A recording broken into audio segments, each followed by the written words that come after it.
not the files that everyone's been asking for, but tonight some tapes are out. The Justice Department releasing a transcript and audio of its interview with Jeffrey Epstein's accomplice, Ghislaine Maxwell. For more than 9 hours over the course of 2 days in July, Deputy Attorney General Todd Blanche, formerly the president's personal attorney, sat down with the convicted sex trafficker who's serving a 20-year sentence for a years-long scheme with Epstein to groom and sexually abuse underage girls. Maxwell is actively seeking a pardon from the president and had this to say about Trump's relationship with Epstein.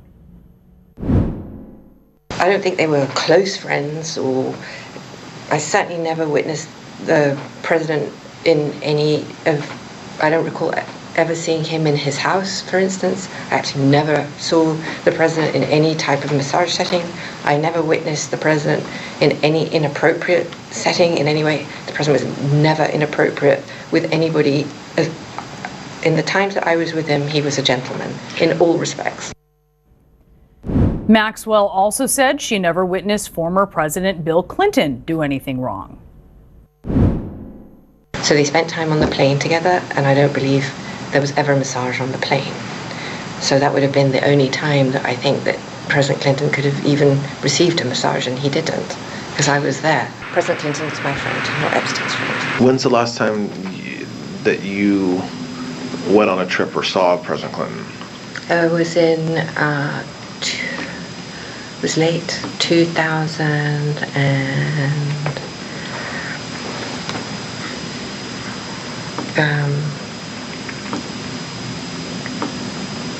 I don't know, 16, 17, 8, something. It was in Los Angeles. And what was the purpose of that meeting? He was hosting something, or he was at an event, and I was in LA, and I had dinner with him.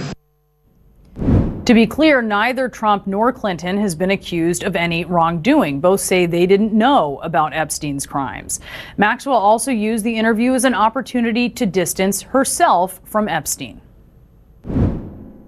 I'm not saying that Mr. Epstein did not do those things. I'm not casting those. I'm not going to say. I don't feel comfortable saying that today, given what I now know to be true. So I'm not here to defend him. But what I can say is that I did not participate in that activity. But a jury found that she did. Some survivors even say she herself sexually abused them. She is a monster. She's worse than Epstein. She did things even worse than Epstein did. She was vicious. She was evil. There's hundreds of us that were preyed upon by Ghislaine Maxwell. She was the one who asked me to undress. She was the one who exposed my chest. She's the one who touched me. The Department of Justice is clear on that she herself is a sexual predator who has participated in this abuse. As Trump and his administration try to tamp down conspiracy theories about Epstein and his death, one thing Maxwell said is likely to fuel those theories. I do not believe he died by suicide, no. And do you believe that,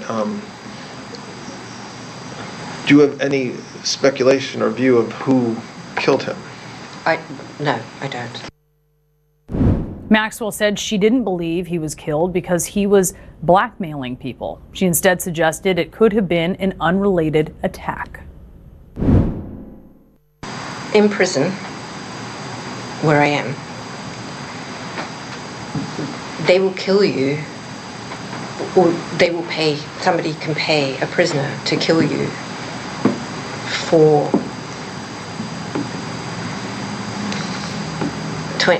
$25 worth of commissary is about the going rate for a hit with a lock today.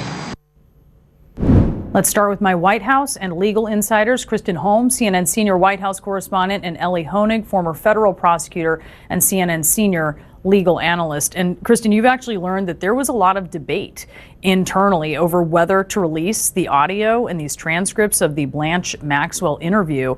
What have your sources been telling you about that? Yeah, this has been a debate behind the scenes for several weeks now. I mean, remember, the interview happened months ago, but it started to come up when they were trying to figure out, they being the White House, a way to actually take control of the narrative. They had been on the defense about the Epstein files, the Epstein case, the rollout, which many thought was botched, for quite some time, and they couldn't get a handle on it. So they started this idea of releasing the audio and the transcripts. And just the fact that the audio existed in itself was pretty rare. That's not something that every single interview like this has. Then what started to happen was that the Epstein case started to become less prevalent. It wasn't in the news every day. And in fact, I was told by several sources that the White House was circulating a CNN clip that talked about the declining rate of searches about Epstein on the internet. And at that point, they thought, let's hold off. Beyond that, we know one thing. Today, Epstein was going to be in the news no matter what. The Department of Justice was turning over the files to the House Oversight Committee, and this is the day they decided to release them. So we heard Maxwell saying that she never witnessed Trump in an inappropriate setting. That's what she said. And that may be true, but she's a convicted sex trafficker who still is referring to sexual abuse as a massage, right? So she might have a different definition of what's inappropriate.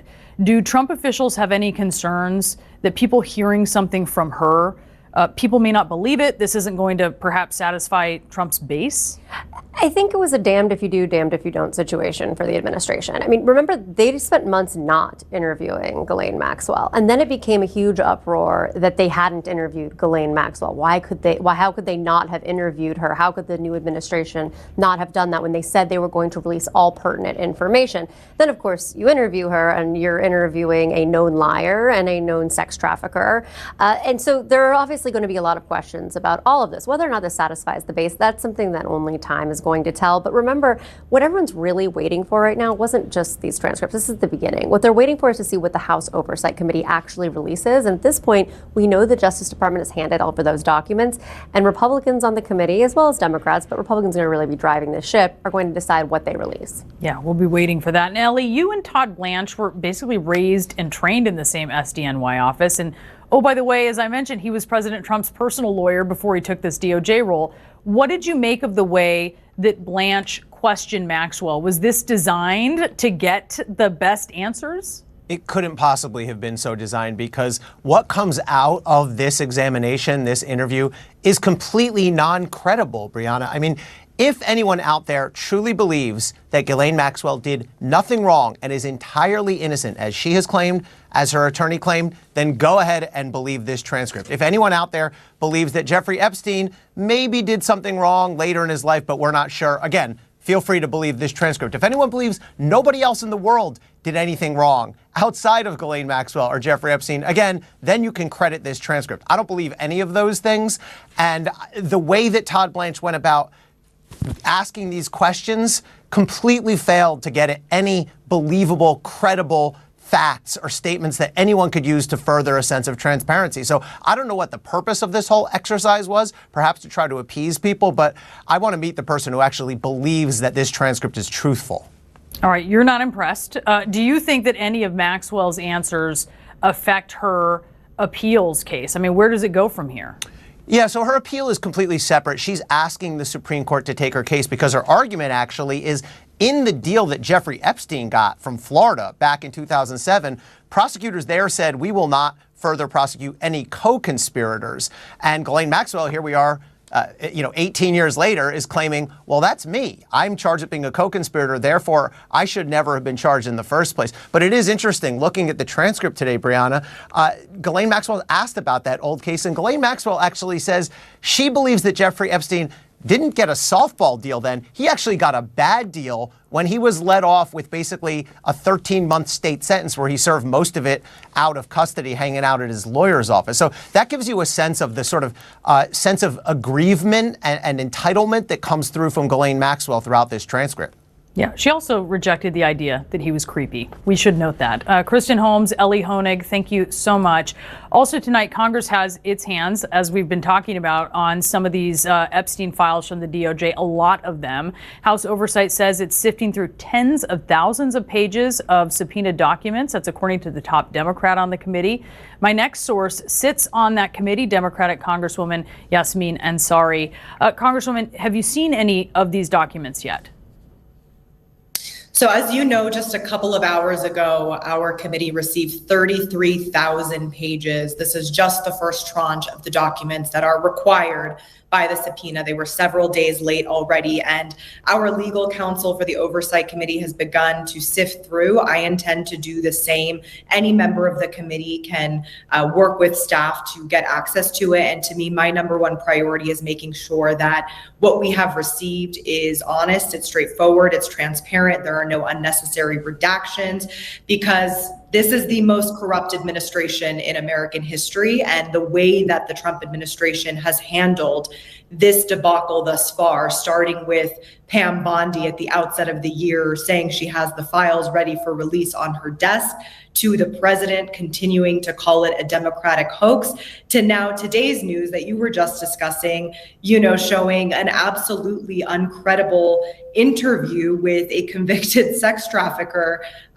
trying to say that, Donald Trump and Epstein himself really did no wrong. So I will be playing a very hands-on role in this and look forward to the additional tranches, because we need all of the files. Okay, so let's just be clear. You haven't not seen the documents yourself yet. Is that right? Staff is going through them?